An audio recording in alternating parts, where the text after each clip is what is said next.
Baryo ni Best Friend. Mapagpalang araw, Sir Lancelot, at sa mga tagapakinig ng channel ninyo. Mary po ang pangalan ko, 20 anyos. Kasalukuyan po akong naninirahan dito sa Bacolod. Nais ko pong ilahad ang kwento sa akin ng yumao kong si Lola Belinda tungkol sa karanasan niya sa mga aswang. Ibinahagi niya sa akin ang madilim na karanasan niya sa buhay noon pang 1960s. Isang karanasan niya sa baryo ng kanyang matalik na kaibigan. Isang kaibigang may tinatagong madilim na lihim, ang angkan. Nagkaroon po siya ng hindi inaasahang kaibigan na si Melissa noong nasa elementarya pa lang. Kwento niya, weird daw ito dahil madalas na nag-iisa. Palaging libro lang ang kaharap nito at halatang takot sa mga tao. Halos araw-araw niyang nakikita itong kinukutya ng mga kaklase nila noon. Kadalasan ay nakikita niyang pinipingot o tinatapunan ng pagkain si Melissa. Nalaman lang din niyang nanggaling pa ito sa bundok talaga nang minsan magkagrupo sila sa isang school project. Mas lumalim pa nga ang kanilang pagkakaibigan na makilala nila ang isa't isa. Sir Lancelot, umabot pa nga raw po sa puntong sumumpa sila sa isa't isa na walang iwanan. Tiniis ni Lola ang natatanggap na pangungutya ng ibang mga estudyante basta't makasama lang ito. Ninais kasi niyang samahan si Melissa kapag nasa eskwelahan ito para maipagtanggol niya kahit papaano. Dinadamihan na lang din niya ang pagkain na ibinabaon para mabigyan ito. Kaya lang, parati rin itong tinatanggihan ng kaibigan. Katwiran lang ni Melissa, wala siyang ganang kumain. 3 araw siyang nagtampo nang minsan niya itong makitang kumakain ng siomai na mag-isa. Sa isip tuloy niya, baka hindi ito nasasarapan sa mga luto niya. Napagdesisyonan ni Lola na tiktikan ito noong mag-uwian. Pasimple niyang sinundan ito pagkatapos ng kanilang klase. Nararamdaman kasi niya ang pagiging mailap nito sa tuwing mag-ukrus ang landas nila. Idagdag pa yung sa 3 buwan ng pagkakaibigan nila. Hindi man lang sinabi sa kanya kung saan ito nakatira. Sinundan na lang niya itong maglakad papasok sa gitna ng kakahuyan.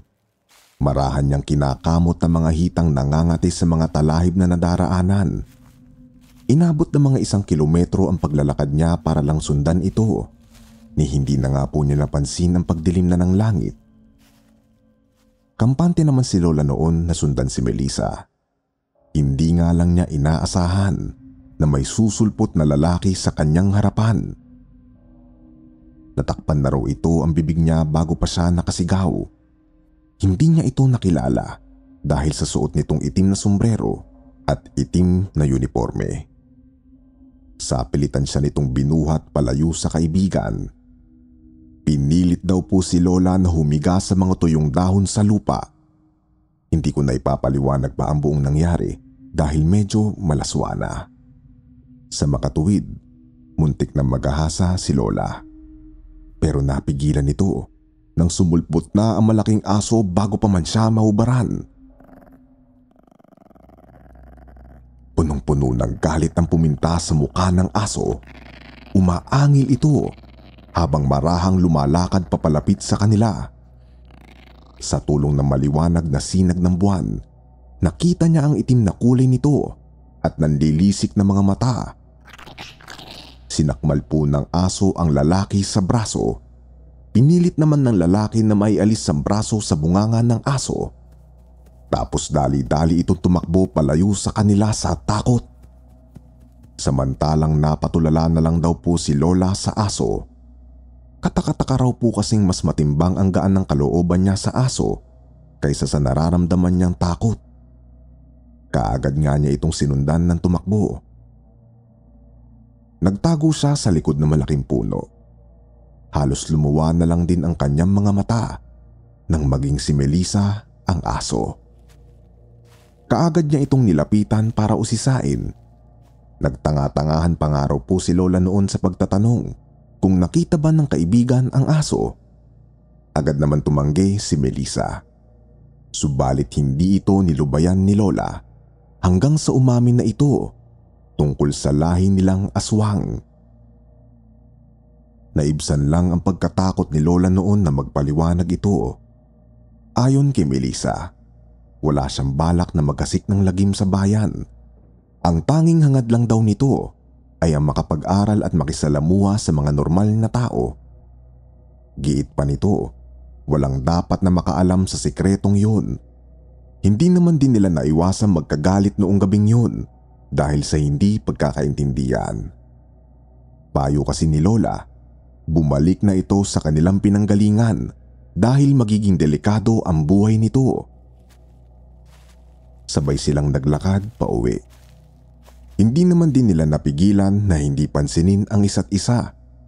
Mahigpit siyang niyakap ni Lola dahil sa pasasalamat sa pagligtas ng kanyang buhay. Magmula noon, mas tumibay pa ang kanilang pagkakaibigan lalo't na makatungtong sa high school. Hanggang sa napilitan si Lola na huminto sa pag-aaral nang magkaroon ng malubhang sakit ang kanyang nanay Pelita. Sumabak na siya sa mga trabaho sa palengke sa edad na 19. Sinalo niya ang responsibilidad ng magulang. Sapat naman po ang sinasahod niya sa pangtustos ng mga bayarin, pati na rin sa pang-araw-araw na pangkain nila. Maagang natuto si Lola sa pagtataguyod ng pamilya. Unika iya kasi siya at maagang nabiyuda ang nanay. Katulong niya si Melissa na magtinda ng mga kakanin sa kapitbahay kapag walang pasok. Sa kasamaang palad, dumating na sa puntong pilit na lumalayo si Melissa sa kanya dahil nadadawit siya sa gulong kinasasangkutan nito. Nakatutunog na rin po kasi ang ilang mga tao sa kakaibang kilos nito. Palagi itong tinatambangan sa may kanto para kutsain ng mga estudyante. Paminsan nga raw ay pinipisikal na ito ng kanilang mga kaklase. Malas na nga lang kung maabutan ng mga ito na kasama si Lola. Sa pambabato nga raw po ng mga ito niya nakuha ang peklat niya sa noo. Ika ni Lola, noong araw na batuin siya ng mga ito, ay tila bulkang sumabog ang galit ng kanyang kaibigan. Muntik pang ang sugurin ng kutsilyo ni Melissa ang mga ito. Buti na lang at napigilan pa niya kahit papaano. Noong namatay ang nanay ni Lola, nagpasya silang magkaibigan na magsama sa pinauupahang bahay para pagtaguan ang utang ng kanyang nanay. Nabahala kasi siya na masaksihan gabi-gabing umaalis si Melissa ng bahay. Kadalasan ay inaabot ng madaling araw sa lansangan. Natatakot siya na baka gumanti ito sa mga nantitrip sa kanya noon sa kanto. Palihim niya tuloy itong sinusundan sa tuwing magpapaalam itong lalakad sa hating gabi. Pinapasok nito ang bakuran ng kapitbahay ng walang paalam. Napahinto siya nang dumiretso ito sa kulungan ng baboy. Ilang saglit lang, narinig niya ang impit na pag-ungol ng mga hayop na alaga ng kapitbahay. Nag-anyong aso na ito na makita ni Lola. Walang awang nilapa ang laman ng baboy mula sa warak na tiyan nito. Puro dugo ang katawan ni Melissa nang bumalik ito sa anyong tao. Buti na lang, napigilan pa ni Lola ang sariling sumigaw nang pagmasdan ng kaibigan na warakin palalo ang tiyan ng baboy.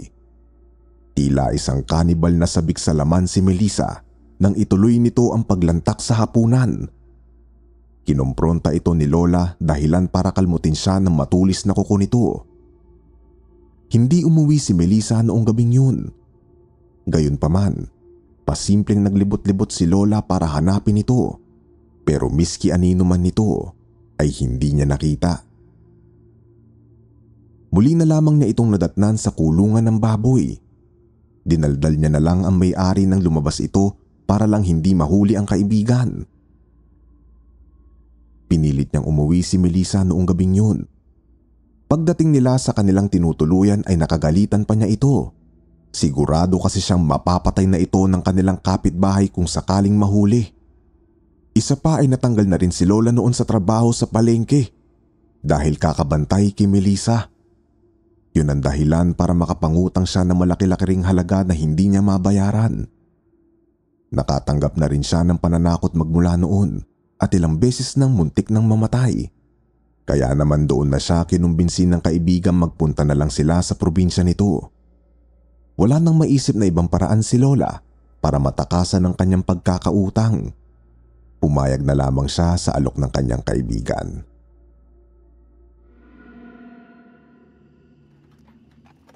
Madaling araw sila lumuwas. Sa tansya ni Lola ay nasa 7 oras ang layo ng bulubunduking probinsya ni Melissa sa lugar ng pinanggalingan nila.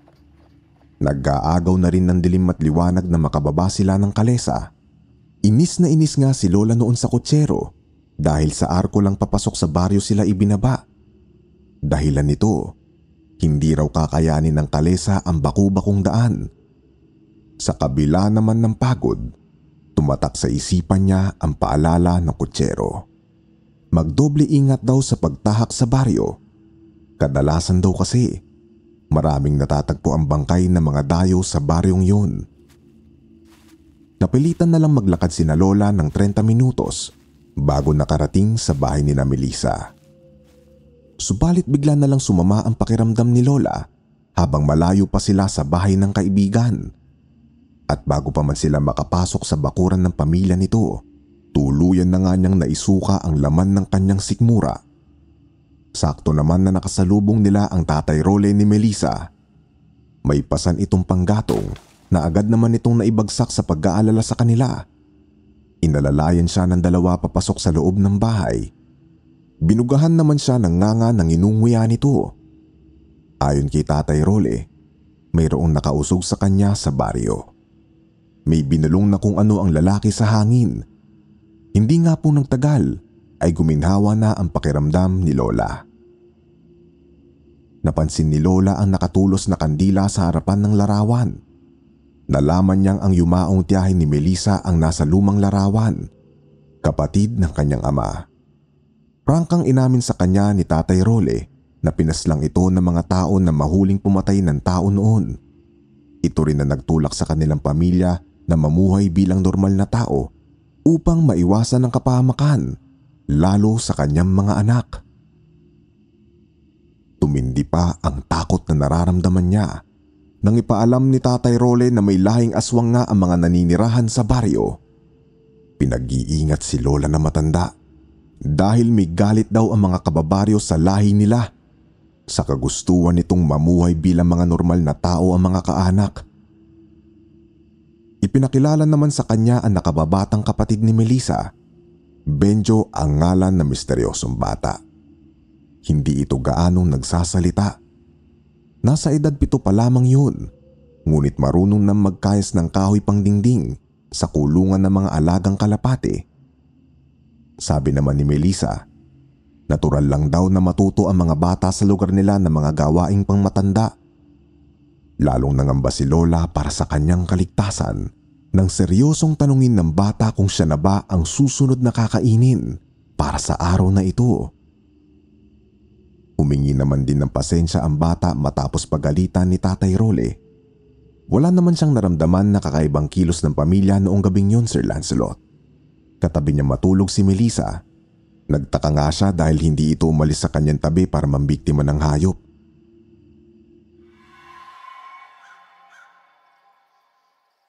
Kinabukasan maaga silang nagising ni Tatay Role.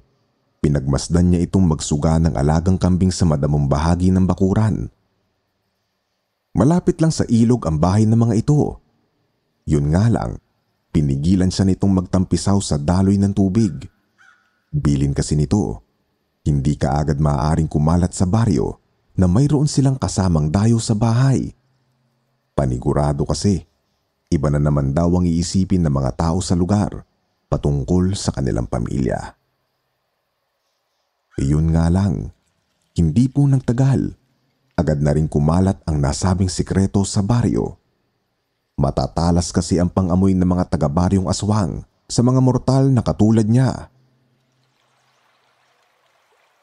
Araw ng linggo noon, nadatnan siya ng mga tsismosang aswang na naglalabas sa ilog kasama si Melissa. Nagbulungan ng mga ito dahilan para mapikon ng kanyang kaibigan. Kahit pa pinigilan niya ang kaibigan, Sinugod pa rin nito ang mga babae nang marinig ang pagbabanta mula sa mga ito. Buong lakas na inawat ang mga ito ni Lola, ngunit hindi nagpatinag si Melissa. Nakipagsabunutan ito sa mga kapitbahay. Tinawag nga lang niya si Tatay Role para awatin ng mga ito.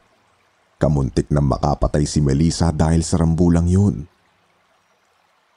Galit na galit si Tatay Role sa kanyang panganay na anak.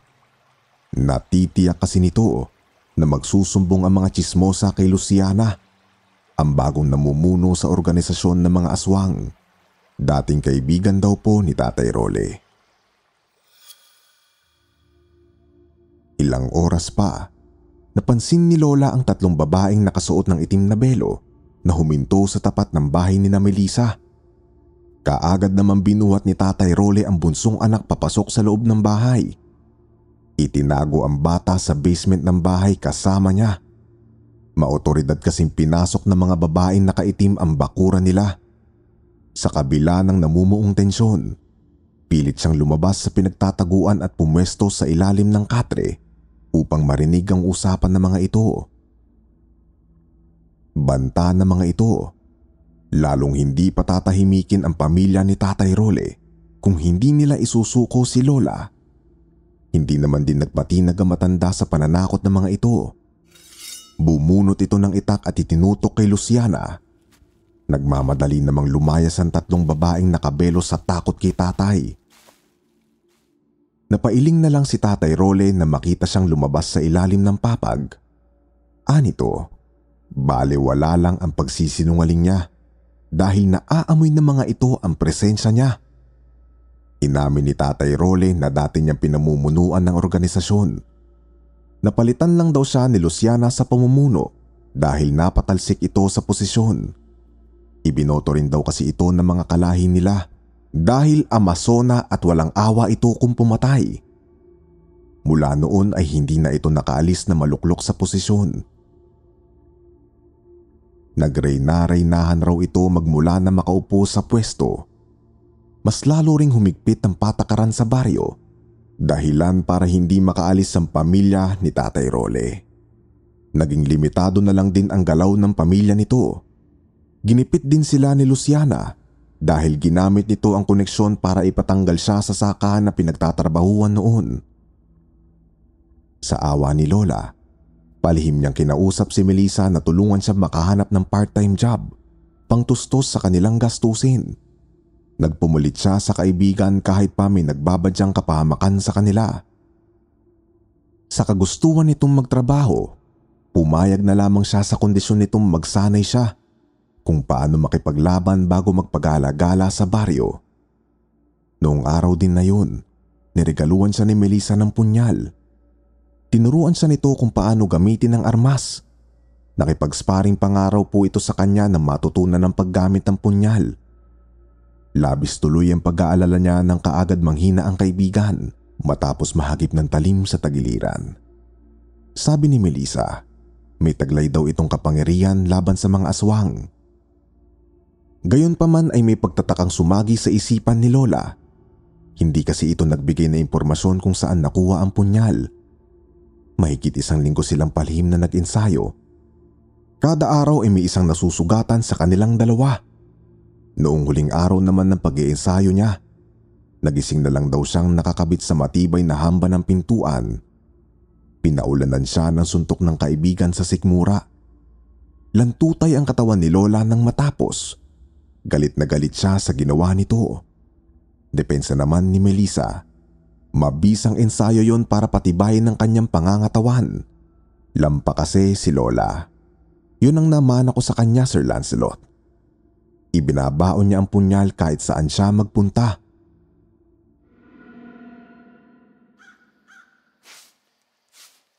Isang umaga habang nagwawalis sa bakuran, napansin niyang pinagmamasdan siya ng matandang hukluban. Katulad naman ng mga paalala ni Melissa, nakipagtitigan siya rito hanggang sa ito na mismo ang sumuko na marinig ang boses ni Melissa. Sa kasabihan kasi ng matatanda, mapapasahan ka ng sumpa ng mangkukulam kung matatalo ka sa pakikipagtitigan sa mga ito. Nag-aalalang lumapit sa kanya ang kaibigan. Siniguro nitong maayos ang pakiramdam niya. Siya nga, naikwento rin sa kanya nitong samot-saring aswang ang naghahari sa baryo. May mangkukulam, alasip, tigbaliw at ang lahi nitong kiwig. Dagdag pa nito, tila normal lang naman na bayan ang lugar nila. Iba-iba rin ang likaw ng bituka ng bawat isa. Kumbaga hindi lahat ay magkakasundo. Gayunpaman, sinikap ng iilan na bumuo na organisasyon tungkol sa pagpaplano sa mga bagay-bagay. Sa kalagitnaan ng mataas na tirik ng araw, napilitan si Lola na balutin ang sarili ng belo upang hindi makilala ng mga tao sa baryo. Nagpahid din siya ng langis ng niyog sa likuran upang maiwasang maamoy ng mga aswang na isa siyang mortal. Samot-saring tingin na natanggap nila mula sa mga tao na makarating sa palengke dahil sa pamimikas niya. Nagsenyasan tuloy silang bahagyang lumayo sa isa't isa para hindi mahalata ang pinaplano. Medyo hindi nga lang naging madali ang pagpasok ni Lola sa trabaho. Nagdalawang isip pa po kasi ang mag-asawang may-ari ng karinderya sa palengke na tanggapin siya. Kung hindi lang daw po talaga nila kailangan ng dagdag na tauhan, hindi raw sana makakapasok si Lola doon. Maaga silang nakauwi dahil sa magandang balita. Isa pa ay kailangan pa niyang ihanda ang mga gamit para bukas. Nadatnan nila si Benjo na nagsasaing sa kusina nang makauwi. Wika nito, puno ng galit ang kanyang ama nang umuwi itong wala sila. Sumugod ito kina Luciana sa pag-aalala sa kanilang dalawa.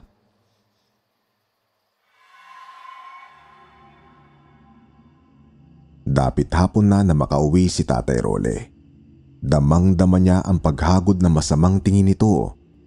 Inamin nito na itinaya na kay Lola ang buong buhay ng pamilya. Kumbaga ay dedepensahan siya ng mga ito hanggang sa kahuli-hulihang hininga nila Sir Lancelot. Bilang selebrasyon sa ginawa nilang desisyon, nagkatay sila ng kambing at iniluto noong gabi. Sinagundaan naman ni Melissa ang anunsyo ni Lola tungkol sa pagkakatanggap sa trabaho sa palengke. Dismayado si Tatay Role sa narinig. Kahit pa na mangako si Melissa na babantayan si Lola, umabot pa sa puntong biglang tumalikod ang lalaki sa pagkainan nang mabanggit ang patungkol sa trabaho ni Lola.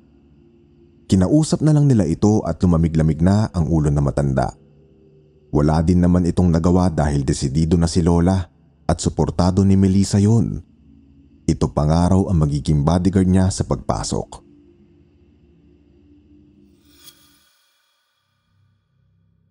Kinabukasan ay pumasok siya sa trabaho kasama si Melissa. Nag-disguise na lang ito para malayang makapagtinda ng sigarilyo sa tabi ng karinderya. Habang nagpupunas si Lola ng lamesa, nahuli kaagad ng paningin niya ang pagpasok ni Luciana kasama ang dalawang kalalakihan. Ibinaba niya ang suot na sombrero para takpan ng muka. Maotoridad itong umorder sa kanya ng kalderetang manok. Ilang minuto ang lumipas. Mas lalong tumindi ang nararamdaman niyang takot na makarinig ng sigaw mula sa hindi kalayuan. Saktong paglabas ng mga ito, ay siya naman pagpasok ni Melissa sa loob.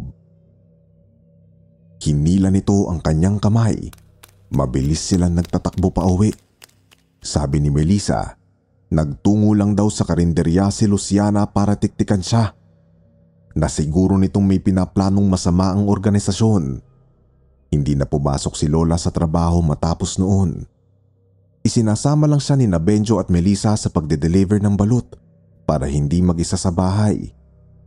Kadalasan ay naiiwan lang siya sa sidecar ng tricycle na inuupahan o hindi kaya'y nagtatakip ng belo para hindi makilala. Ayaw kasi nilang maging kampante kahit pa hindi na aswang ang mga nakatira sa karatig bayan.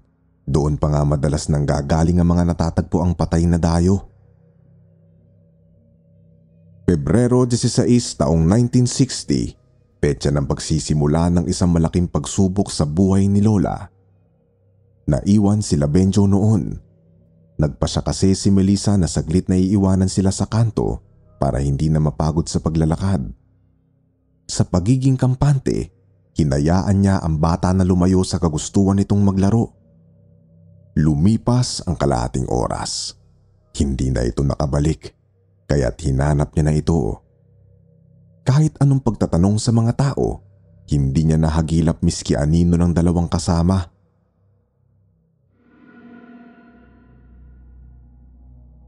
Lumalim na noon ng gabi. Buti na lang nag-offer ang isang ermitanyo na ihatid siya kahit man lang sa arko. Wala siyang choice kundi maglakad sa gitna ng kadiliman. Tahimik ang gabi at tanging maliwanag na sinag ng buwan na lang ang nagsisilbing tanglaw niya. Nagmadali na lang siya sa paglalakad na makarinig ng mabigat na hakbang mula sa kanyang likuran.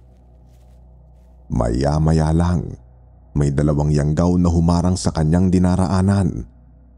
Nanlilisik ang mga mata nito. Nakapaninindig balahibo rin daw ang pagtulo ng laway ng mga nilalang. Marahang umatras si Lola. Binunot niya kaagad ang punyal sa tagiliran at walang pagdadalawang isip na itinutok sa mga yanggaw. Natadyakan niya ang isa sa mga ito sa pagiging alerto niya. Nagtangka pa nga ang isa sa mga ito na sakmalin ng kanyang leeg. Habang tinadtad ng saksak ang isa, nakalmot siya ng kasama nito sa tagiliran. Wasak ang suot niyang damit. Naglikha pa yun ng malalim na sugat. Napaslang naman niya ang mga ito sa huli. Iniwan niyang nakahandusay ang mga katawan nito sa kalsada. Ipinagsawalang bahala niya ang pag-aanyong taon ng mga ito. Nag-aalala namang sumalubong sa kanya ang magkapatid na makauwi siya. Sinubukan daw siyang hanapin ng mga ito kanina. Umuwi ang dalawa sa pag-aakalang nauna na siya. Mabilis na hinubad ni Melissa ang belo at saka tinakip sa sugat na natamo niya. Kinapalan ng mga ito ng pinainit na dahon ng saging ang mga sugat niya na makapasok sa loob. Natataranta naman niyang ipinaalam man tungkol sa yanggaw na nakasagupaan niya sa daan. Samantala, inihanda ni na Melissa at Tatay Role ang mga armas na nakatago sa basement ng bahay. Wika ng mga ito. Paniguradong lulusob sa kanila ang mga miyembro ng organisasyon kapag may nalamang may nalagas na buhay sa kanilang lahi. Nakita niyang agresibong nag-iensayo ang dalawa. Nag-anyong aso ang mga ito pagsapit ng 12:00 at sabay pang umalulong sa ilalim ng bilog na buwan. Hanggang sa bigla na lang nawala ng parang bula si Benjo.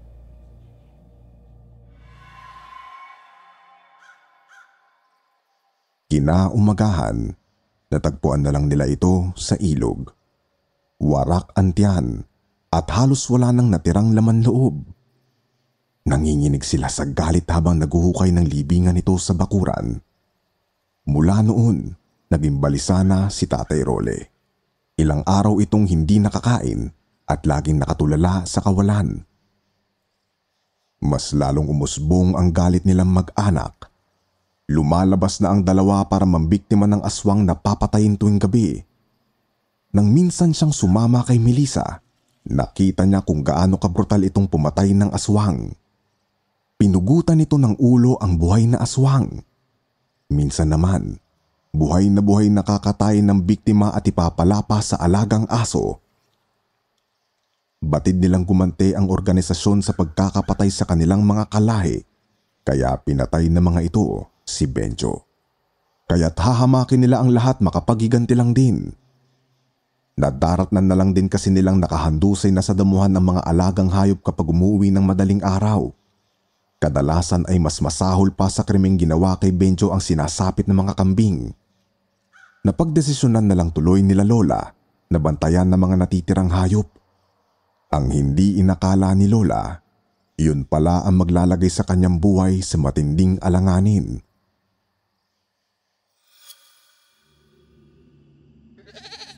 Alas 12 ng gabi, nakarinig siya ng impit na pag-ungol ng kambing. Kasalukuyan siya nagpapahinga noong oras na yun. Mabilis niyang kinuha ang matulis na punyal sa lamesa. Bitbit niya ang lampara ng lumabas ng bahay. Maingat ang mga hakbang. Marahan niyang nilapitan ang kulungan ng mga hayop. Kaagad na tinanglawan niya ng lampara ang loob ng kulungan. Naihagis na lang ni Lola ang hawak na lampara nang makita ang itim na aso. Nilalapa nito ang bituka ng kambing. Hindi niya sinayang ang segundo. Marahas niya itong sinugod ng patalim. Sa madilim na parte ng lugar, napansin niya kaagad ang nilalang na may mahahabang braso. Mapayat ang katawan nito at may tila 2 talampakang binti. Sinaksak niya ito nang magtangkang sugurin siya. Nang hina ang nilalang na masugatan niya, napahiga ito sa lupa at saka bumalik sa pagiging anyong tao. Inda-inda nito ang malaking sugat sa tagiliran. Nanlaki naman ng kanyang mga mata matapos makilala si Luciana. Biglang sumulpot ng mga lalaki sa paligid. Mahigpit na itinali ng mga ito ang 2 niyang kamay. Hindi na siya nakapiglas pa nang tutukan siya ni Luciana ng patalim sa leeg. Sapu-sapu nito ang tagiliran, tila pinanghihinaan ng katawan. Dinala siya sa maliit na tanggapan ng baryo. 2 araw na ikinulong si Lola sa presintong gawa sa matibay na klase ng kahoy. Bantay sarado siya ng iilang mga tauhan nito mula araw hanggang gabi. Masikip ang kulungan niya. Masukal din ang pagpunta roon at higit sa lahat, malayo sa mga kabahayan. Mukhang sa gitna ng gubat nga raw nakatayo ang tanggapang yun. Pinipilit siya ng mga gwardyang kumain ng karneng baboy kahit pa mamutok-mutok na ang kanyang tiyan sa kabusugan. Paluluhurin siya sa isang bilaong asin sa tuwing hindi mauubos ang pagkain. Torture na nga para kay Lola ang parusa sa kanya, Sir Lancelot. Idagdag pa yung walang awa ang mga ito kahit nagkakasugat-sugat na ang mga tuhod ni Lola. Sawang-sawa si Lola sa karne ng baboy noon, Sir Lancelot. Yun ang dahilan kung bakit ayaw niya na talaga sa nasabing karne hanggang sa noong pumanaw siya sa piling namin. Isang araw hinandaan siya ng ulam na mayroong sahog na tinadtad na mani. Sa pagiging desperada ni Lola na tumakas, kinain niya yun para hilaban ng tiyan. Makalipas nga ang 1 oras, naramdaman na niya na sumasama na ang kanyang tiyan. Siniguro niyang maaamoy ng mga bantay ang mabahong halimuyak ng kanyang masamang hangin. Hindi kalaunan, sinamahan na siya ng mga ito sa banyo. Nasa 5 minuto ang nilakad nila bago makarating sa maliit na palikuran ng lugar na para lang sa mga preso. Yari rin sa matibay na uri ng kahoy ang banyo. Itinali niya ang hinubad na damit sa seradura ng pintuan at pinaabot hanggang sa haligi. Siniguro niyang hindi ito mabubuksan basta-basta. Buti na lang may manipis na sando siyang panloob noon. Binusisi niya ang bawat sulok ng banyo. Nagpapanggap na lang siya na nagbubuhos sa kubeta para hindi mahalata. Pilit niyang pinagkasya ang katawan sa nakitang maliit na butas ng haligi hanggang sa makarinig na nga po siya ng sunod-sunod na katok sa pintuan. Saktong nailabas na niya ang buong katawan, tsaka nagkagulo ang gwardya. Sinilip pala siya ng mga ito sa makipot na siwang ng pintuan. May tumusok na maliit na piraso ng kawayan sa kanyang hita dahil sa pagmamadali. Sa kabila ng hapdi, pilit siyang tumakbo palayo sa mga ito, ngunit nabigong makatakas. Bigla na lang po kasing nahila ng isang lalaki ang hanggang balikat niyang buhok. Kinaladkad siya nito pabalik sa selda. Inda-inda ni Lola ang mga sugat na natamo. Kinila niya ang kahoy na nakabaon sa hita. Bumulwak ang dugo. Nagmamadali siyang pumunit ng tela sa kanyang suot at saka itinali sa sugat. Pinusasan ng gwardya ang kanyang kamay. Ilang minuto ang nakalipas bago dumating si Luciana. Nag-aalala itong lumapit sa kanya. Inusisa nito ang nangyari at kinagalitan ng mga tauhan. Marahang ibinalot nito sa sugat niya ang bentang ipinakuha. Pasimple niyang dinadampot ang sanga habang marahan nitong hinihimas ang pisngi. Pasimple namang bumelo si Lola para isaksak dito ang sanga. Napahinto na lang siya sa gulat na masalag nito ang kamay. Humalakhak si Luciana. Gigil pa nga nitong pinisil-pisil ang tumataba niyang pisngi. Inamin nito na siya pala ang gagawing handa sa darating nitong kaarawan. Binigyan na lang po siya ng 3 araw para mabuhay. Kumbaga pagsapit ng Marso, patay na dapat siya. Hindi na nagpatinag si Lola. Dinuraan pa niya ang matandang babae sa muka at sarkastiko itong tinawanan. Makalipas ang ilang araw, mas nadagdagan pa ang kanyang timbang. Nagkaroon na rin siya ng bilbil. Ipagpaumanhin po sa mga kumakain, ngunit mas nakakadiri po ang mga susunod na pangyayari. Noong huling gabi niya, nakarinig siya ng mga impit na pag-ungol mula sa labas ng kulungan. Napansin niyang mayroon dalawang babaeng nakatali sa ibabaw ng lamesa. Nagdurugo ang mga sugat sa parte ng mga katawan nito, Sir Lancelot. Samantalang pinapahiran naman sila ng mga gwardya ng kung anong mantika. Pinagmasdan lang niyang itali ang mga babae sa mahabang kawayan. Bago pa man maisalab ang isang babae sa apoy, may sumulpot na tao mula sa kawayanan. Nakabalot ng itim na benda ang muka. Gayunpaman, sigurado si Lola na si Melissa ito. Marahan itong naglakad para saksakin ng punyal ang bantay. Sa kasamaang palad, nag-anyong aso kaagad ng kasama ng gwardya. Tumalon ng aso sa harapan ni Melissa. Matalas ang pangil at tumutulo ang laway sa galit. Nasaksak naman din ni Melissa ang nilalang bago pa makalmot nito. Wala na itong buhay na magbalik sa anyong tao. Tumakbo naman palayo ang mga babae matapos kalagan ni Melissa ang kanilang mga tali. Sir Lancelot, iba ang paraan ng parusang ipinapataw ng mga aswang sa mga mortal. Iniihaw daw po kasi nila ng buhay ang mga ito. Pero hindi po ba hilaw na karne ang kinakain nila? Bakit pa kailangang ihawin? Para pahirapan ng buhay? Tinanggal naman nito ang maskara na makalapit sa kanya. Nadismaya lang siya dahil hindi nito binuksan ng kulungan para palayain siya. Gagamitin daw siya na mag-ama para sa plano sa kaarawan bukas ni Luciana. Umahagulgol siya nang umalis ito. Pinalipas na lang muna niya ang gabi sa loob ng kulungan. Nagising na lang siya sa mga ingay mula sa mga miyembro ng organisasyon. Nataranta ang mga ito sa bangkay na nadatnan. Karamihan ay natatakot na baka mapatay din sila. Nanatili naman siyang kalmado. Nagmamadaling lumapit sa kanya si Luciana. Maotoridad itong pumasok sa kulungan at saka inusisa ang nangyari kagabi. Tumawa lang si Lola para mas lalo itong inisin. Sa sobrang galit, pinatali siya ng mga ito sa kawayan. Buong araw siyang hindi pinakain ni Luciana. Abala ang lahat sa paghahanda ng pagkain pagsapit ng gabi. Inihalo pa nila ang mga nasawing gwardya sa mga niluluto. Kitang-kita niya kung paano katayin ng mga ito. Napansin niyang may mga tato na hugis bituin ng mga miyembro ng organisasyon. Saglit na dinala siya ni Luciana sa kwarto. Pinasuot sa kanya ang magarang manipis na bestida. Itinali rin siya nito kaagad ng makalabas.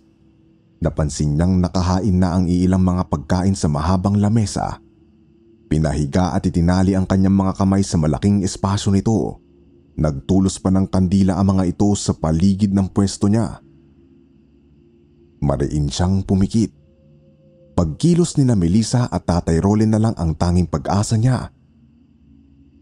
Taimtim na pinakinggan niya ang paninimula ng programa matapos mapuno ng tao ang lugar.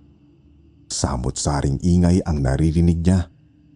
Nahuhuli niya rin ang masasamang pagtitig sa kanya ng mga bisita.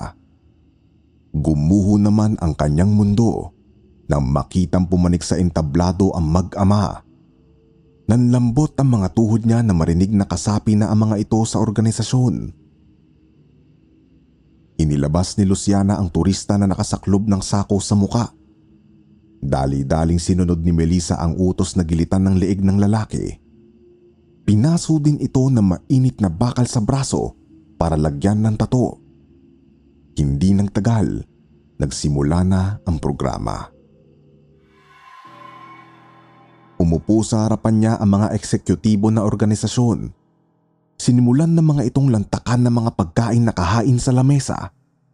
Hindi siya pinansin ni Melissa na makalapit ito kay Luciana.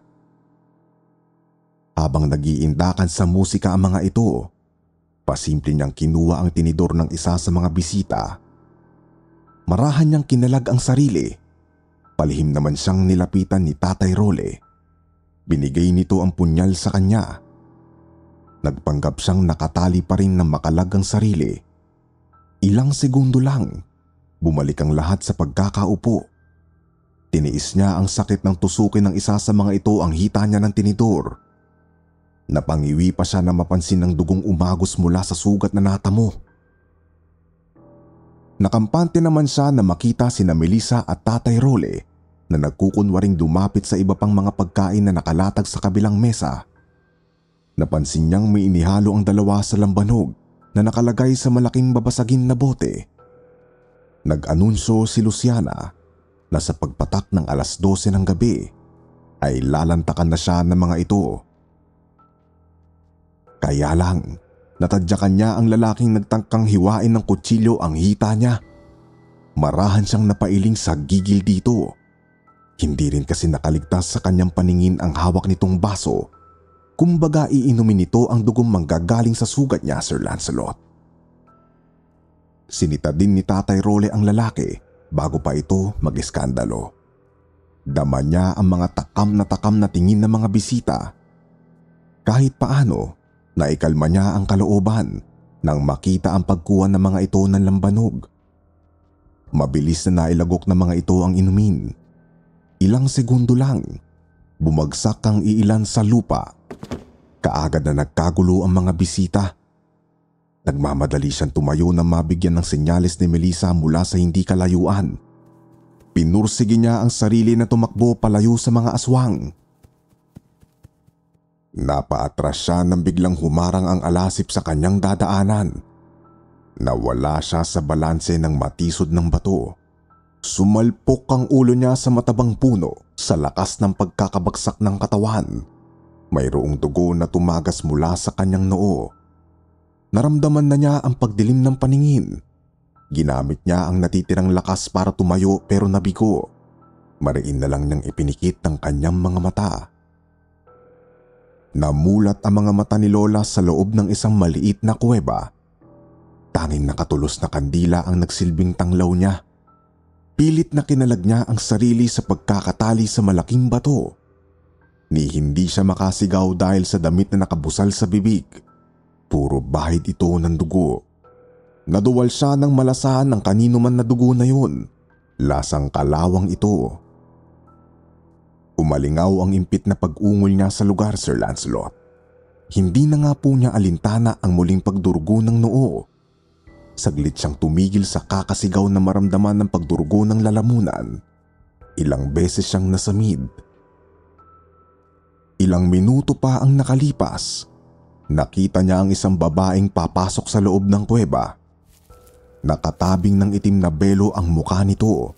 Dahil sa nanlalabo pa rin ng paningin, hindi niya maaninag ng maayos ang bitbit nito. Huminto ito sa paglalakad. Naging isang alasip ang babae. Mas tumindig ang mga balahibo ni Lola noong oras na yun. Mabilis na kalapit ang nilalang sa kanya dahil sa angking kaliksiyan nito. Inapat pa nito ang muka sa kanya. Kitang-kita naman niya ang tulis na mga ngipin nito at ang bungangang puno ng dugo. Umalakhak pa ito sa kanya. Hinimas ng nilalang ang kanyang muka. Naramdaman niyang unti-unting tumutusok ang mga kuko nito sa kanyang pisngi. Napakagat na lang siya ng labi para tiisin ang sakit na hatid nito. Nag-init ang buo niyang pakiramdam nang tuluyang tumarak ang matalas nitong kuko sa balat ng kanyang pisngi. Tumagos ito hanggang sa loob ng kanyang bibig. Napaungol na lang siya, Sir Lancelot.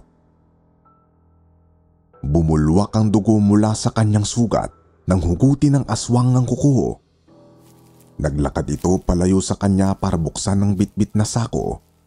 Nasuka naman siya nang ilabas nito sa sako ang ulo ni Tatay Role. Kung pagbabasehan ng mga mata ng matanda, halatang namatay ito sa sakit. Nakalaylay pa ang mga laman ng lalamunan nito. Pinanlamigan ng buong katawan niya nang biglang ihagis ng aswang ang ulo sa kanya.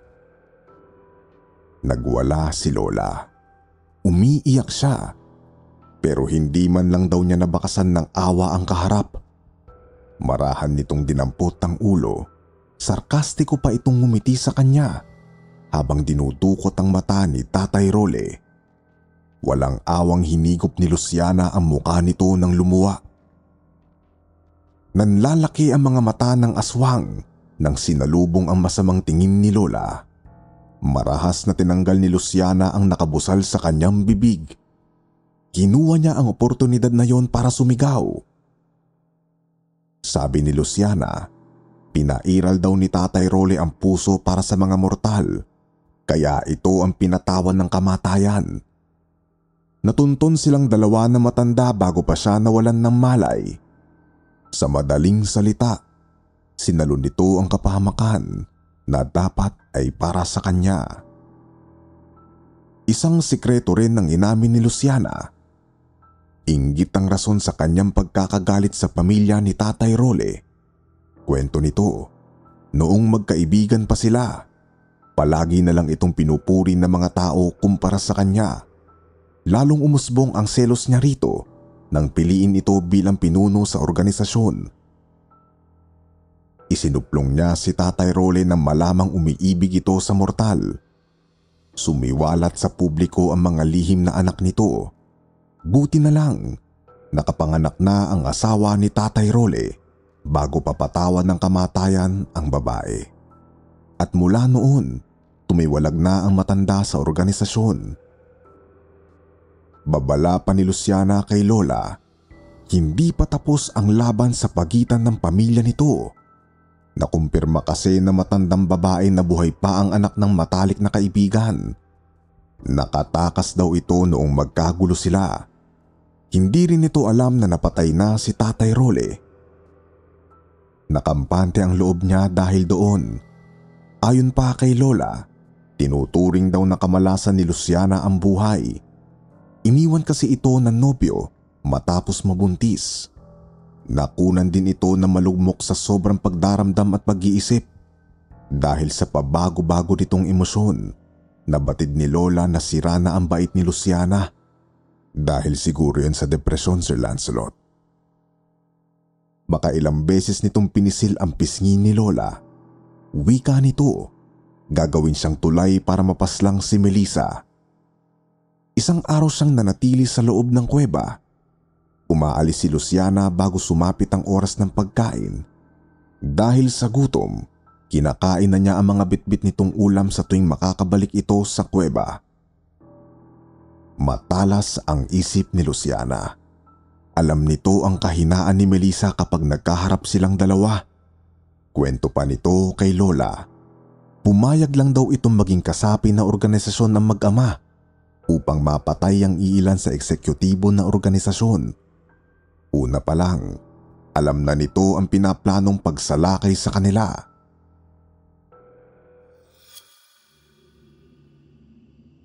Hanggang sa lumubog ang araw, hindi dumating si Melissa. Nanatili pa rin kalmado si Lola. Batid kasi niyang nagpaplano pa ang kaibigan bago sumalakay. Tansya niya 10:00 na ng gabi na makarinig siya ng alulong ng aso at kahit mahirap, pursigido siyang ikiskis ang lubid na nakatali sa kanya sa bato hanggang sa maputol. Pinatay niya ang apoy sa kandila bago maingat na naglakad palabas sa kuweba. 15 minuto ang itinakbo niya sa kalagitnaan ng kakahuyan bago narating ang kalsada. Buti na lang, hindi siya naligaw. Tumakbo siya palapit sa natanaw na kalesa malapit sa kinaroroonan niya. Isiniksik niya ang katawan sa loob nito. Siniguro niyang natakluban ng buong katawan ng sakong nakabulunbon sa loob nito. Napatakip na lang siya ng bibig nang marinig ang mabibigat na hakbang papalapit sa kanya. Hindi nagtagal, umandar na ang kalesa. Tumatagaktak ang pawis niya. Ramdam niyang huminto ang kalesa. Nagtataka naman niya itong sinilip. Napasigaw na lang siya nang biglang buksan ng kutsero ang mga sako. Nakatabing ng makapal na damit ang mukha nito. Nakatitig lang ito sa kanya. Nagmamakaawa si Lola pero hindi ito kumibo. Napayakap na lang siya rito nang hubarin nito ang makapal na tela sa muka. Si Melissa yun. Dismayado nga si Lola nang aminin nitong wala pa itong planong iligtas siya. Paliwanag ni Melissa, hinihintay pa raw nitong makabalik si Tatay Role sa bahay. Hindi pa raw kasi ito nakakauwi magmula nung ginulo nila ang organisasyon noong nagdaang gabi. Napahagulgol na lang siya ng walang humpay. Sa kabila ng kaba, sinabi niya ang masamang balita sa kaibigan. Hindi ito makapaniwala. Wala naman siyang nagawa na magpumilit itong tumungo sa kuweba. Napaluhod na lang ang kaibigan sa panlalambot na makita ang ulo ni Tatay Role. Pilit na hinila naman ni Lola ang braso nito para lisanin ang lugar. Walang mababakas na emosyon sa mukha nito na makatayo. Desidido na raw itong harapin si Luciana. Naglakas na lang siya ng loob para samahan si Melissa sa halip na tumakas. Inalalayan niya ito nang mapansin ang panginginig ng buong katawan. Magkaibang direksyon ang tinahak nilang dalawa. Bago pa sila maghiwalay, binigyan siya nito ng kutsilyo para gawing armas. Sumiksik siya sa gilid ng puno na makarinig ng mabibilis na kaluskos.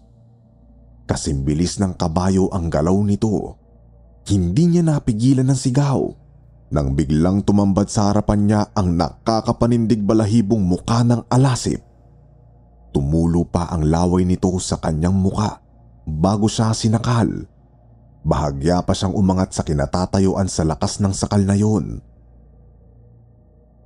Mariin na lang siyang napapikit. May pumukol sa ulo ng nilalang bago pa siya malagutan ng hininga. Marahan siyang bumuntong hininga. Nakatayo sa harapan niya si Melissa. Agresibo nitong pinapalo ng 2x2 ang muka ng nilalang. Walang malay na napahandusay ang alasip sa lupa. Inawat lang ito ni Lola na mag-anyong tao ang nilalang. Puro dugo at sugat ang muka ng matanda. Niyakap niya na mahigpit si Melissa. Pilit pa itong kumakawala sa bisig niya. Marahan niya itong naitulak nang biglang sumulpot ang alasip sa likod ng kaibigan. Dahil sa liksi ng nilalang, nasaksak ng matulis na kuko nito ang tagiliran ni Melissa. Nag-anyong aso ito bago pa niya malapitan. Nakipagsagupaan ito sa alasip. Tumalsik si Melissa sa lakas ng pagkakatadyak ng nilalang. Umampas ang katawan nito sa puno. Pilit na tumayo ang matalik niyang kaibigan at saka muling sumugod. Napasigaw naman si Lola na makalmot ang kaibigan ng alasip.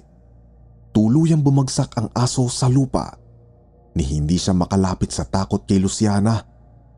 Parehas silang bumalik sa anyong tao. Walang awa nitong sinabunutan paangat si Melissa. Mabilis na naghabol ng hininga ang kanyang kaibigan. Pilit itong lumalaban sa kabila ng panghihina nito. Nag-anyong tao naman si Luciana. Wala nang lakas si Melissa para lumaban pa. Dinaganan ito ni Luciana at saka pinagsusuntok ang muka. Pumutok ang noo ni Melissa. Madugo ang naging bakbakan nila, Sir Lancelot. Hindi nakapagpigil pa si Lola sa gigil at dinampot niya ang kutsilyo. Napasigaw siya dahil sa gigil habang tumatakbo palapit sa dalawa. Malakas ang pakiramdam ni Luciana. Kaagad kasi nitong nasalag ang kutsilyo na itatarak niya sana. Sa kanya tuloy nito ibinunton ang galit. Sinuntok nito ang kanyang tiyan, dahilan para mabitawan ng kutsilyong hawak. Ilang beses siya nitong tinadyakan sa puson. Ramdam niya ang paninigas ng kanyang sikmura. Winakwak pa nito ang kanyang suot na damit. Dinampot ni Luciana ang kutsilyo. Pinutol nito ang hiniliit ng kanyang daliri. Malakas itong humalakhak habang ninunguya ang daliri niya. Palahaw na lang ni Lola ang maririnig sa gitna ng kagubatan. Bago pa man siya saksakin sa dibdib, buong lakas na hinampas ni Melissa ang ulo nito ng isang malaking bato. Kaagad na dumugo ang ulo nito.